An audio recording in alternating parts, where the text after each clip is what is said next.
It's a pleasure to be here. As was mentioned, I'm Charles Musgrave. I'm the Dean of Engineering at the Price College of Engineering at the University of Utah. We're proud to have the only nuclear reactor in the state of Utah. But with the help of some of our panelists here and many of the members of the audience, we're hoping to change that. We've had our reactor for just 50 years. Our reactor, like Governor Cox, is turning 50 years old this year. We're gonna have a birthday party for it. And like Governor Cox, it's still going strong, still doing great. Nuclear energy is having a moment. There's tremendous momentum, lots of enthusiasm. It hasn't been that way over the last couple of decades, but we're really seeing things change. And one of the reasons for that is because of some of the work that's being done by, of course, members here in the audience, because of the vision of leaders like Governor Cox, and because of the visions of pioneers, for example, our panelists here today. Today's panelists bring together pioneers from both industry and also from government labs. Let me first mention that Speaker Schultz's panel did a fantastic job, really set the bar high. And then Chris really did a great job of telling us a little bit about one type of advanced reactor. We're gonna hear a little bit more about advanced reactors during this panel session and hopefully add some additional perspectives and the idea that there's quite a bit more that can be done in the nuclear space that really does change this landscape and really does help, I think, give some foundation for this optimism that we're feeling in the nuclear space, which is perfectly matches that kind of optimism that we have here in the state of Utah. So first, let me start by introducing our panelists. We have Rita Baranwal, who's the Senior Vice President for SMRs at Westinghouse. Then we have the order's a little different than on my list. Then we have Jess Jean, who is the Associate Lab Director in charge of nuclear technologies at Idaho National Lab. Then we have Jake DeWitt, who's the CEO of Oklo. And then we have Ken Robach, who is CEO of Energy Solutions. Let's start by having each of you introduce yourselves, tell us a little bit about what you do and how your employers are uniquely positioned to be pioneers in the nuclear energy space. Let's start with you, Rita. Sure. So I'm Rita Baranwal, Senior Vice President for AP300 SMRs at Westinghouse. I've been in the nuclear business over 27 years, and this truly is our moment. So really excited to be here with you. Frankly, I don't know how you all get work done at all with this very distractingly gorgeous environment that you have here. So kudos to you to showing up and actually getting work done. So Westinghouse has been in the nuclear industry for decades. We were responsible for the first commercial nuclear power plant at Shippingport in Pennsylvania. And since then, we have deployed technology all around the world. Today, our technology is in about 50% of the world's operating nuclear power plants. We are a very broad company that provides not only services, but also components, reactors, all the way out to decommissioning services as is needed. I am responsible for our SMR technology, and we'll talk a little bit more about that as we go through the panel, but Westinghouse understands that there are different reactors that are needed for different applications. So we have our 5 megawatt eVinci microreactor, my AP300 SMR, which is based on our gigawatt-scaled AP1000 reactor. And Governor Cox talked about the 2 reactors that have been built in his lifetime, and those are 2 Westinghouse AP1000 reactors that are operating very successfully in Georgia, here in the United States. Westinghouse has had a very proud presence in Utah since Governor Cox was, 4 years old? Since 1979. So we have our facility called Western Zirconium out in Ogden, Utah, and my colleague Brian here is here from there, so if you have actual detailed questions about our operations there, please see him. But what we do is fabricate zirconium products from raw zirconium starting materials for not only Westinghouse, but even our competitors. So this facility in Ogden, Utah is absolutely vital to the nuclear industry, not just in the United States, but all around the world. And so Westinghouse continues to have that strong presence. We're looking forward to deploying AP300 here in Utah to not only perhaps power our Western Zirconium facility, but also power thousands of new homes that are going to hopefully be built in Weber County. Thanks. Great, thank you, Rita. Jess, tell us a little bit about INL and the nuclear activities at INL. Yeah, absolutely. So first, a little introduction. Jess Jean, Associate Laboratory Director for Nuclear Science and Technology, which is my dream job. I started in nuclear in the 80s when everybody else was getting out. I came into nuclear, and I told them one day I'll be sitting on the stage and nuclear will be the primary topic. No, it was my passion for the field and the interest. It's just incredibly interesting field. And so I worked my whole career in nuclear, came out here 7 years ago from the same place that John Wagner did, he'd mentioned that, to build nuclear, develop nuclear and build nuclear. So at Idaho National Lab, I lead the organization, does the research and development on materials, fuels, reactor safety, fuel cycle, the whole gambit. It's what we do, it's in our blood. We work with partners, Westinghouse, Oklo's example, plus many others. We have 4 nuclear reactors operating on our site. These are workhorses to qualify fuel. And if you look at the fuel, particularly the fuel technologies that are being used, even our existing fleet and the future type reactors, we've developed those at INL in our facilities there.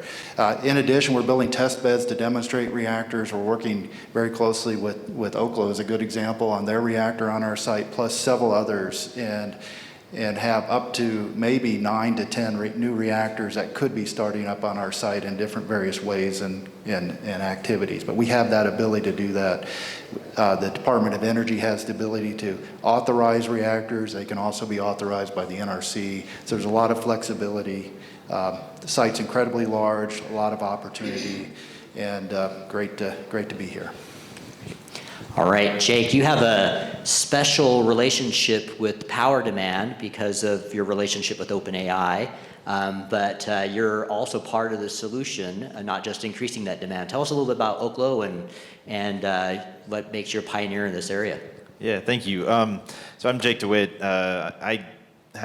I guess I grew up during that era. I'm born in the 80s when nuclear maybe wasn't super popular, but when I was going into school, it was starting to get kind of an interesting tailwind. I had an interesting history. I grew up in New Mexico, so a corner neighboring state, with the Four Corners here, and grew up around kind of the weapons side of things, actually. But fell in love with the technology and saw this huge amount of potential. It still boggles my mind that you can split an atom and get 50 million times more energy than like a combustion event. That's just insane. But it's also why we're all here, because that's what's so cool about this technology. One of the things that stood out to my co-founder and I when we were sort of in the early days before we started, that led us to start Oklo, was just around the opportunity to think about how we take these technologies to market, because there's been so much incredible R&D that despite kind of the headwinds about sort of not building new plants, there was an incredible amount of technology development that did happen in that intervening period, kind of culminating in some of these next generation technologies being ready to actually be deployed. You heard from Chris right before this about one of those technologies, the same thing we're pursuing, a liquid sodium cooled fast reactor technology that was developed and demonstrated, I would say commercially, just north of here up in Idaho, where Jess is at, up in Idaho Falls. And so we get to stand on this awesome legacy of technology development that now is really situated to come to market in a number of ways. And that's part of why you see this flurry of activity coupled by this huge amount of demand coming at this great time, as well as all of these fantastic sort of, I would say, mature technologies that are now finding their stride to be commercially actually viable and ready to go. I think one of the things that sticks out to me that's really important about kind of this region and what's significant about what's happening here is, look, what happened and what happens to this day and what will happen up at Idaho National Labs is really a incubator in many ways for the future of nuclear technology and nuclear power systems to come forward. And then you see the effects of that radiating outward. You see the Kimmerer project that Chris talked about, what they're doing. You see what we're doing out in Idaho, and then you see this huge amount of demand kind of pulling around this. So a little bit more about what we're doing. We're building our first plant up in Idaho. It's a full commercial plant. It's sited on the lab. It's exciting kind of as a pathfinding mission to partner with the Department of Energy and Idaho National Lab about how we can actually demonstrate commercial technologies up there. So we have a site use permit with the Department of Energy to do that. We have fuel from Idaho National Lab, making progress to actually fabricate that fuel, doing ground characterization as we speak with drilling activities up there, and aiming to hopefully break ground on that plant by next year, if not maybe sooner, and then turn that plant on as soon as we reasonably can, targeting late 27 to 28 for when that plant will start producing some power. One of the things we see that's happening though is we have a number of customers that are prospective and potential customers that come to us looking at what can we build for power in and around Utah, as well as Wyoming, as well as Idaho. So it's a pretty exciting kind of area to think about how we not only think about building power plants, but also building infrastructure to support that. We've been fortunate. The chair of our board up until recently was Sam Altman. He was our first investor before he started in OpenAI. He was looking at starting a nuclear company, and we met him when he was in that early days and said, I want to work with you guys. I'll lead your first round, be your chair of your board. And his thesis was abundant energy is what's going to create everything going forward. And then obviously he saw that abundant energy is going to create abundant intelligence. We all obviously interact with AI. I think it's hard to overstate the impacts, the transformative impacts that's going to have. And it is going to be built on having energy to do that. And the numbers that we're talking about, like you heard earlier, are mind-boggling. So it's a really exciting time to be in the industry that's providing power to perhaps the most productivity-enhancing, transformative thing since maybe fire was harnessed. So pretty cool time to be in that game.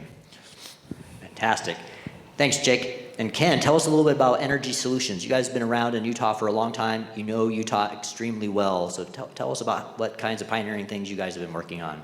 Will do. I'm Ken Roebuck, CEO of Energy Solutions, and I think I've been in the nuclear industry for 42 years. So I think that Energy Solutions was formed as kind of a pure play nuclear company back in one of the previous Renaissance periods, but we stayed in the industry, and we stayed here in Utah. This is our headquarters. It is so exciting to hear the support for nuclear in Utah. We are the largest nuclear company here. We want to be part of the Renaissance, especially in the Midwest. There's a lot of good reasons to do that. We're an international company, headquartered in Utah. Main business lines are across North America. But in Utah, I think they know Energy Solutions more from a waste perspective. But as we've developed the company over the last 10 years, we're into we bought a lot of service companies and consulting companies. So we're in the complete nuclear life cycle today. Offices in Tokyo and in Ontario, Canada. So when the Renaissance started back for nuclear, we have really doubled down on our effort to support the Renaissance here. I'm very excited about Governor Cox's message because with the support of nuclear, you've got to have the government and legislative support. You've also have to have the NRC, and I know we're working on new regulations and trying to streamline that process. But one of the things I heard in the previous talk was when you get down to building these plants, we've got to be able to build them we've got to have predictable cost and schedule. So this workforce development that we heard earlier, it's huge. The number of people that are required to support the build out of these plants. And Rita, you were talking about Vogtle 3 and 4. One of our joint ventures supplied all the craft labor for Vogtle 3 and 4. So we know the effort it takes to do all that recruiting and training and getting people ready to do this type of work. So excited to be part of this, and it's a great time to be a nuclear. Great. I heard recently at one of the NEI conferences that nuclear is now the cool kid in town. That may be taking it a little far, but I like this. I like the logo. Fantastic. Ken, let me just follow up real quick on one thing you mentioned. You mentioned workforce development. So I'm dean of the College of Engineering. We have the only nuclear engineering degrees offered in the state of Utah. We have a PhD, a master's degree, and an undergraduate minor degree. Tell us a little bit just quickly about trying to backfill, not only backfill, but grow the workforce in the nuclear area. There's a lot of nuclear engineers who have decades of experience like you do and who are leaving the workforce soon, and it's going to be a challenge to backfill all that expertise. Well, it really will. From a technical perspective, we worked with colleges across the country trying to develop the new nuclear workforce from a technical position. I started a nuclear minor program at Auburn University probably 14 years ago, trying to look at across the board of engineers. We don't need everybody doesn't need to be a nuclear engineer, right? So, but you need all types, but they need to understand the technology. They need to understand how a power plant operates, and they need to add value in that, the stream of or flow of work there. But I think what I was specifically talking about a minute ago is not just the technical piece, because I think we have a good platform for growing the technical support. I'm more concerned about how to grow the craft labor support. And I heard that from Dick earlier in his conference this morning. He's having trouble even supplying and supporting his own needs. But when these projects are huge, and when you get a new nuclear plant going, you've got to have a strong workforce development strategy. Fantastic. Thank you, Ken. So let's continue on. I think Chris did a great job in his talk setting the stage for advanced reactor technology. Let's start with you, Rita, and tell us a little bit about this shift that we've seen in the nuclear space. More states, companies, even climate advocates are embracing nuclear power. What's driving the momentum, and how does advanced reactors play into that? So I think the shift is due to several different things. One, certainly climate and the clean energy aspects of nuclear have come to the forefront, given the decarbonization targets that many states and many countries have. So nuclear absolutely can be part of the solution to help these organizations, cities, states, countries achieve those targets. The other is energy security. We have unfortunately seen over the past several years what dependence on certain sources for power can do, and so energy independence and energy security are something that nuclear can also provide. Westinghouse was in the very privileged position to be able to provide fuel to the Rivne plants in Ukraine a few Octobers ago. And we did it with a sense of urgency, of course. We hadn't designed this fuel, which is called VVER 440 fuel. We hadn't designed it and delivered it before, but when it comes to helping our allies in helping them solve their energy independence needs, we stepped up to the plate and were able to deliver. And their leadership told us, thank you for delivering, I'm getting chills as I say this, thank you for delivering this fuel to us, because without it, we would not have survived the winter. So it is absolutely vital to energy security and energy independence in certain parts of the world.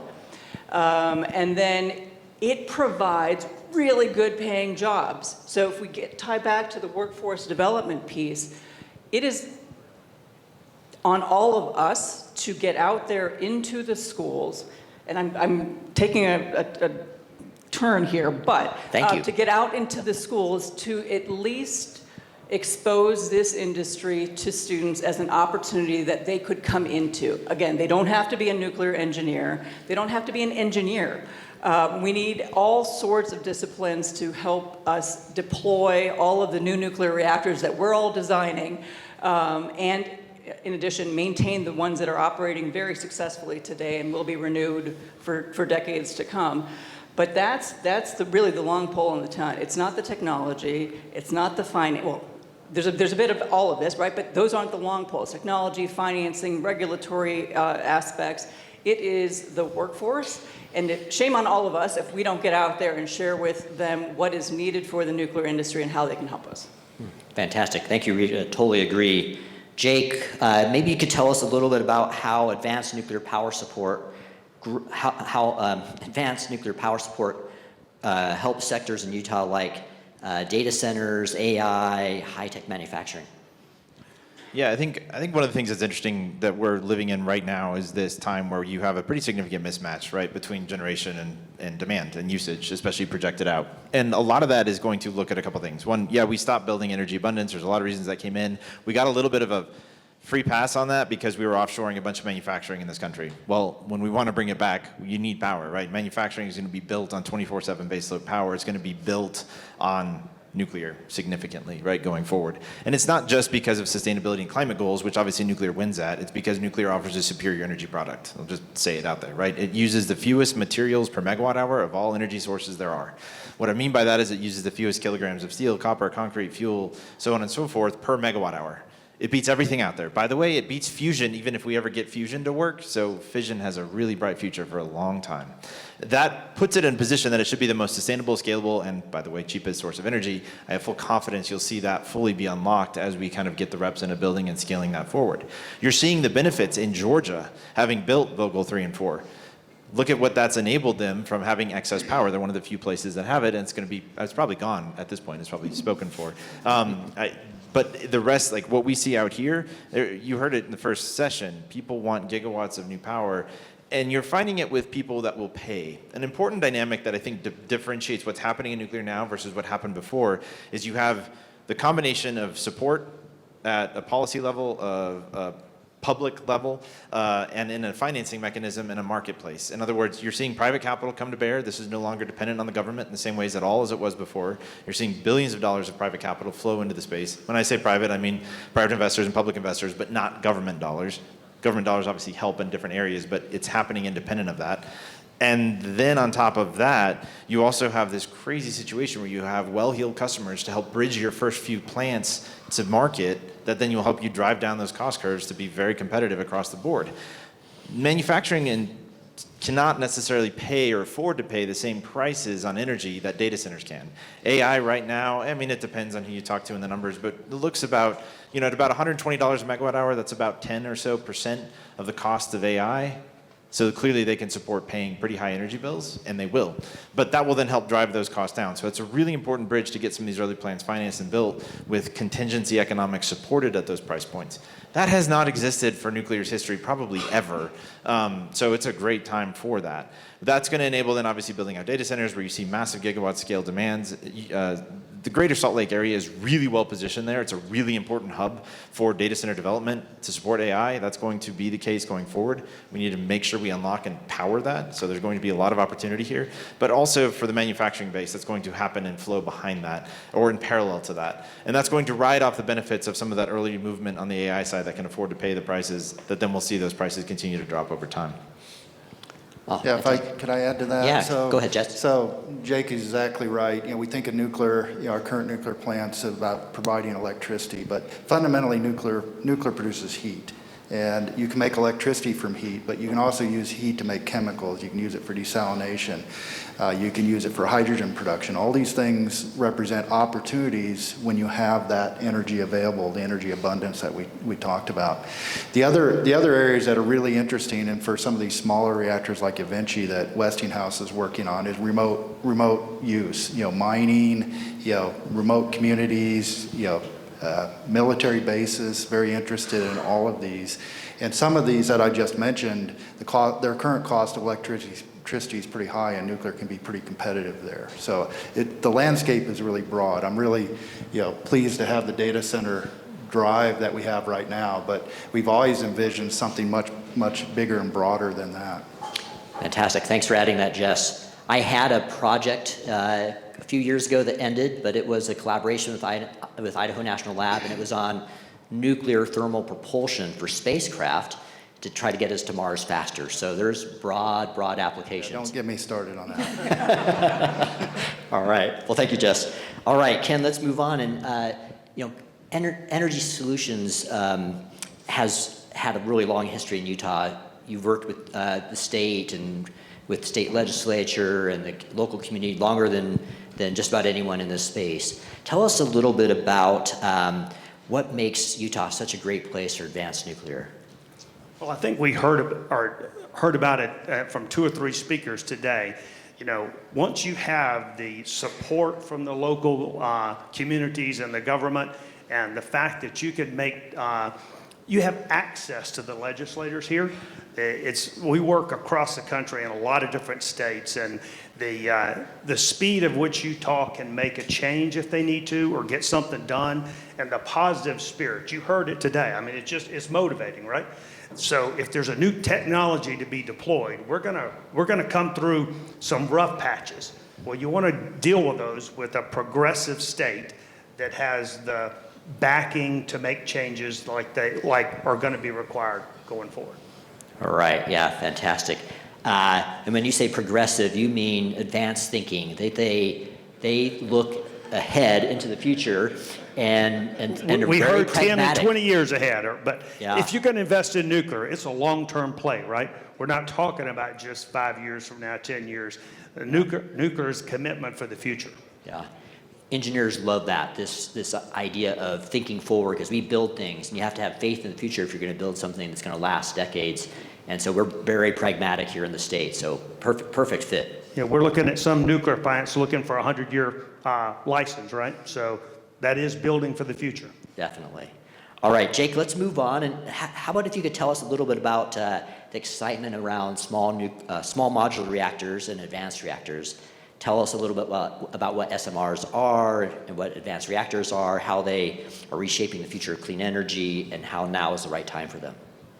Yeah, I think this is one of the cool things, right? At the end of the day, there's a lot of ways you can split atoms and harness the heat, different coolants, different materials, different configurations, different sizes, and they all have different features, right, and advantages that work and serve different opportunities. Jess talked about heat and process markets there. There's a huge opportunity space that frankly spans sort of the offering set that nuclear could fit into with the different flavors it comes in. So what that looks like is, obviously, people talk about smaller reactors. One of the big features that unlocks is kind of a better matchmaking for sort of demand growth.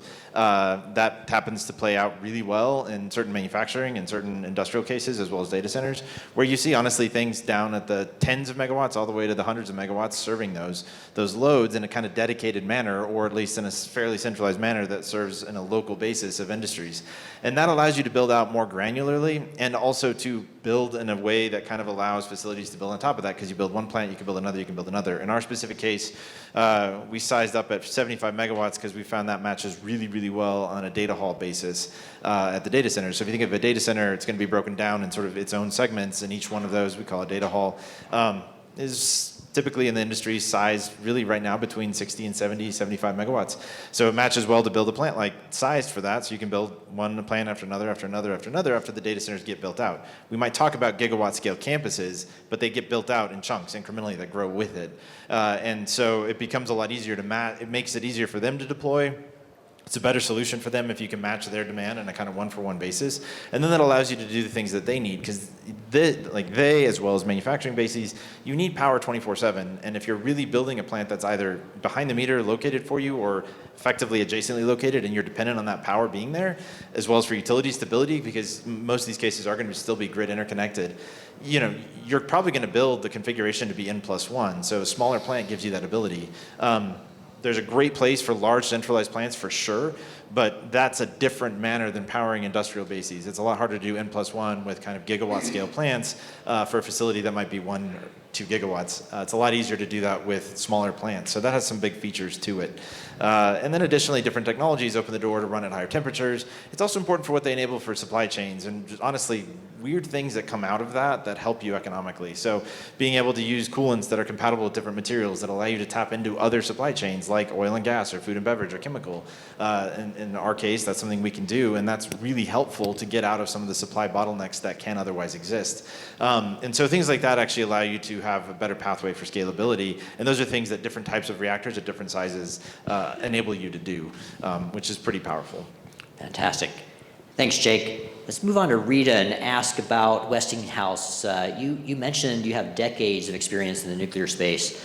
Tell us a little bit about how that has shaped how that experience with nuclear power has shaped your plans going forward, especially with advanced reactors. Sure.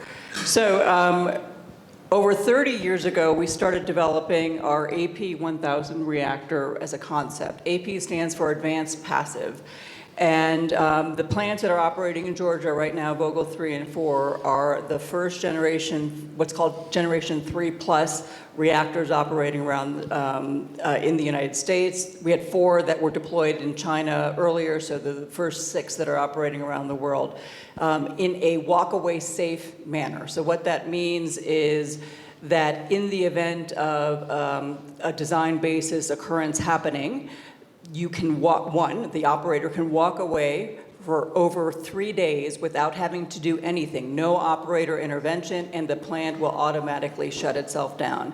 When we train our operators, we have to almost tell them to sit on their hands and just watch the screens as they go through these simulated events. That is how sophisticated the plant is, but it is actually, it's also simple in its design.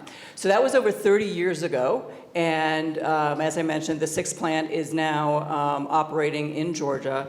We then took what we saw out in the marketplace as a demand for SMRs and developed our AP300 small modular reactor based on that proven AP1000 technology. The difference is it's a smaller footprint. It's, for those that are nuclear nerds, it's 1 loop versus 2.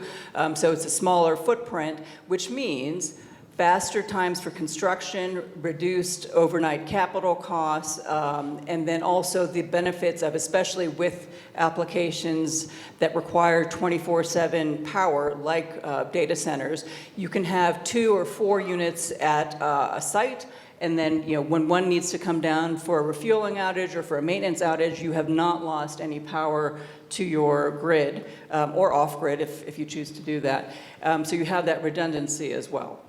So one example of that is we have a client in the UK, and they have chosen to build 4 AP300 SMRs at a former industrial chemical processing site in North Teesside. And their primary off-taker is a sustainable aviation fuel producer. When some of the, I would say, local data center companies heard that they were deploying SMRs, they started to approach our client, and so that may be an additional off-taker. Westinghouse, going back to workforce development, I'm never going to get invited back. Speaking of workforce development, Westinghouse has a really robust internship program. So we have interns that come in every summer, and last summer we had an intern, we have intern leadership kind of coffee hours and lunch breaks where leaders from across the company can talk about what they do and kind of their leadership path. So I gave a talk on AP300, and at the end of the presentation, I said, if you have any questions or other comments about Westinghouse or where you see your career going, send me a note. So this one intern emailed me, and she was sitting in Rock Hill, South Carolina, and she said, did I hear you correctly that your first deployment is going to be in North Teesside in the UK? And I wrote back, yeah. And she said, my grandfather worked at the chemical processing facility, it was ICI, at that exact location.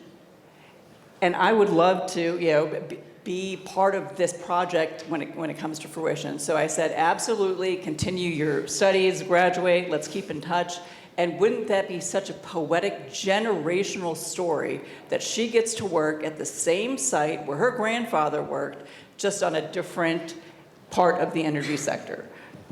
Neat. Yeah, thanks, Rita. We're, as a dean of engineering, we're super focused on both the technology side, but also the workforce development side. So we want to be good partners, providing you all that need. Talking about the technology, let's go to you, Jess, and talk a little bit about INL and the wide range of research that you guys do in the nuclear space, and not just on nuclear power, and also tell us maybe a little bit about your plans and DOE's plans for testing advanced reactors. Yeah, absolutely. So, as Dr. Wagner said, we started off as a national reactor testing station, 52 reactors. I think it's the largest concentration of reactors anywhere in the world. And out of that came light water reactors and other technologies. But I'll just give a little history lesson here. I don't want to go on too long. But what was missing at that time was like the commercialization partners, which we have now. In fact, the reactors are being driven by companies like Westinghouse and Oklo, many others. In the interim, we of course have the infrastructure to do nuclear development. One of the primary areas is nuclear fuel. I mean, the 2 fuel forms that are predominant, for advanced reactors are metallic fuel and what's called TRISO fuel, which is small coated particle fuel, all developed at INL. In fact, we are completing the R&D campaign on TRISO fuel, and that has supported the topical reports for the NRC that are being used by companies like Westinghouse and others to license that. That was a a long endeavor approaching close to 15 years, utilizing all the infrastructure we have to make the fuel at research scale, irradiate it in our test reactor to do post-irradiation examinations, and all along advancing that technology to provide what now is the best, most robust TRISO fuel in the world. It's made other places in the world, but we've demonstrated our fuel is better from a robustness. In addition to that, we do work on just new, structural materials, the other materials that make up reactors, advanced manufacturing. There's been a revolution in manufacturing that needs to come to nuclear to lower the cost. More factory fabrication. We've gotten really good at manufacturing. Construction is expensive. You're doing a lot of on-site construction, but some of the work that's being done by all of us is to do more in the factory where we can get the cost down. A lot on modeling and simulation, high-performance computing. AI is both a revolution for a demand for nuclear, but also opportunities for AI to improve reactor development and design and construction and all those aspects. I'm looking at Jake here because of his connection with OpenAI, but there are many others, and there's a potential for revolution there. We're working that digital engineering. This is something we're going to probably collaborate with you all on, right? Yes. And then, as far as testing, we're establishing, we have the National Reactor Innovation Center that's establishing 2 test beds. There's plans to test reactors in those. It's actually a revitalized EBR-2 dome that's being set up for microreactor testing. We have 3 companies lined up for this. Westinghouse is one of those, Radiant and Antares, to test in that dome to provide a place where developers can come and test and have something ready to go. They don't have to invest in a site. It's ready to go. It can be authorized by the Department of Energy in a rapid fashion. And we're expanding that. We're getting more and more requests to demonstrate reactors somewhere, to prove them out, to get the data, and to support rapid expansion after that. So somewhere around 9 active reactors. We've got one that we're developing called Marvel. That's the Department of Energy. First mover, go through the steps of developing and testing a reactor and get that down, given that it's been such a long time. We're working with the Department of Defense on Pele, which is a mobile microreactor. We really like innovative technologies. We're working on with Southern and TerraPower on a molten chloride fast reactor. So really innovative and doing experiments on something that's the first of a kind that has great potential for the future. So we love working on these technologies. We love transitioning them to our partners and supporting them as well. Fantastic.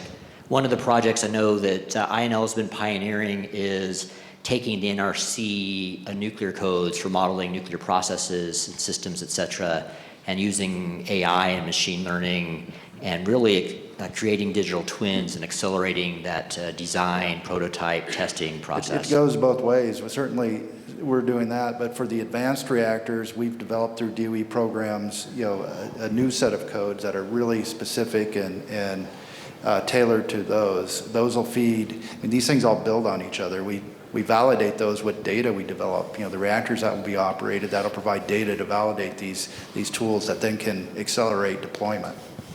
Fantastic. Let's shift gears a little bit and talk specifically about a project that's just in the newspapers, I think yesterday or the day before. But Ken, Energy Solutions, the Delta IPP project just showed up, looked incredible. Tell us a little bit about what you guys are doing down there. Look, it's a partnership in the early stages between Intermountain Power Agency, Energy Solutions, and the state of Utah to evaluate this IPP site in Delta, Utah for new nuclear, right? The early stages, that existing site has 2 coal plants and 2 combined cycles that are nearing completion, so it's a huge energy hub. You already have transmission access. You have access to water. So we're going to evaluate the site, hopefully be one of the first nuclear plants built in the state of Utah. You got to get started somewhere.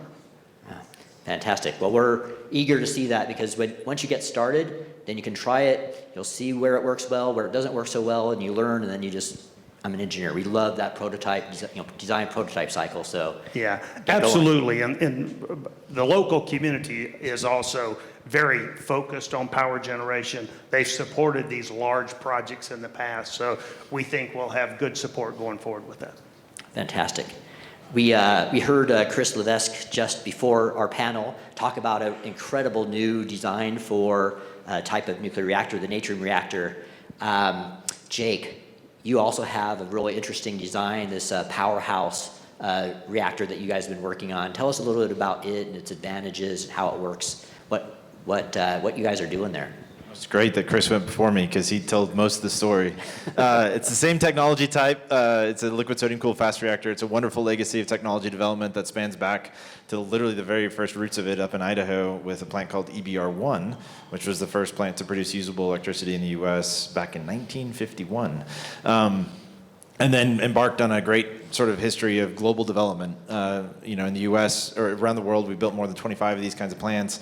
We've gained almost 400 combined reactor years of experience, and most notably in the U.S., through those iterations of learning what doesn't work and what does work, successfully demonstrated this in meaningful ways. One in Washington State called the Fast Flux Test Facility, or FFTF, and then the other that's kind of the flagship is EBR-2 up in Idaho. That plant ran for 30 years, demonstrated some incredible things. And one of the really interesting things to me is, so just at a high level, demonstrated this amazing inherent safety feature set, actually with the real plant that went through these crazy events back in April 1986, and proved out that you can build these self-stabilizing, self-cooling reactors. Then it also demonstrated that you could actually operate these things really well. It actually achieved better operating characteristics like capacity factors and lower occupational dose rates than commercial light water plants did at the time. As kind of a feature set of the design. I could go on, but basically proved out a bunch of these things, including the ability to recycle fuel, something that we can do, something that we partially kind of do in other parts of the world, but something that you need fast reactor technology to fully do. And to put a number on this, you want to talk about long-term engineering and thought processes. One of the things that's, why I have such high conviction that nuclear is going to be here for a very long time.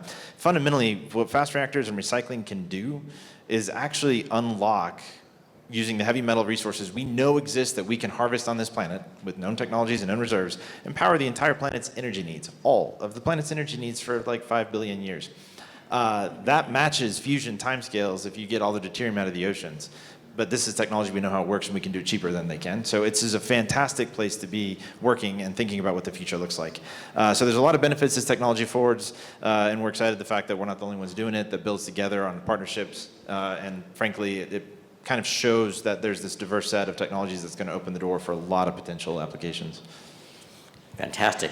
Thanks, Jake. I got the 1 minute sign, so we have time for just one more minute. Maybe a real quick question for Rita. How long does the entire licensing process take? Do you think this new Advanced Act is going to help with that? Yeah, the Advanced Act will help with licensing microreactors and SMRs. I think let's talk just about the U.S. regulator, the U.S. Nuclear Regulatory Commission. Because the source term is smaller in microreactors and still smaller in SMRs compared to gigawatt-scaled reactors, the regulatory framework needs to be different. The licensing review times need to be shorter. The NRC, the U.S. NRC's main mission is to ensure the health and safety of the public. So they can continue to do that, but they can also accelerate some of the review cycles that they have, and it's not going to be as long as is needed for a gigawatt-scaled reactor. A few things, though, need to be kind of the caveat that is, you submit a complete design and it doesn't change as we go through the review cycle. That's a lesson that Westinghouse learned with the Vogtle designs. And then there's a difference between if you're planning to deploy on a greenfield site versus a brownfield site. And then also what licensing pathway you choose. So there's a couple different pathways in the US that you can choose, whether you do a combined cycle or there's 2 other pathways as well. So those can all dictate what the timeline is. Now for AP300, as I mentioned, it's based on AP1000, which is already licensed in the United States. The assumption for us is that we will have reviewers at the NRC that are savvy in AP1000. They may actually be the same reviewers as what we had for AP1000. The NRC has agreed to that. So they have said that it's reasonable to have a review for our design certification document to be 2 years. Again, we need to submit a complete design. We need to engage with them early and often, which we did. We launched in May of 23, and we started engagement with the NRC in May of 23. And then when they ask questions as we go through this pre-engagement cycle, that we respond in a timely manner. We've submitted 11 white papers to date on our AP 300 in the proactive attempt to minimize the what's called REI's, request for additional information, when we do actually start the clock on our license application review. Fantastic. Looks like the future is bright, both on the regulatory side, but how that actually is going to help us on the technology side actually get these contributors to clean, stable, resilient, reliable energy and power onto the grid. So thank you so much to our panelists. Did a great job. Really think the future for nuclear looks amazing in Utah. We're going to need the vision of everyone from our legislatures to industry to the universities to our national labs, et cetera. But with this partnership, I think there really is fantastic opportunity. Thank you so much.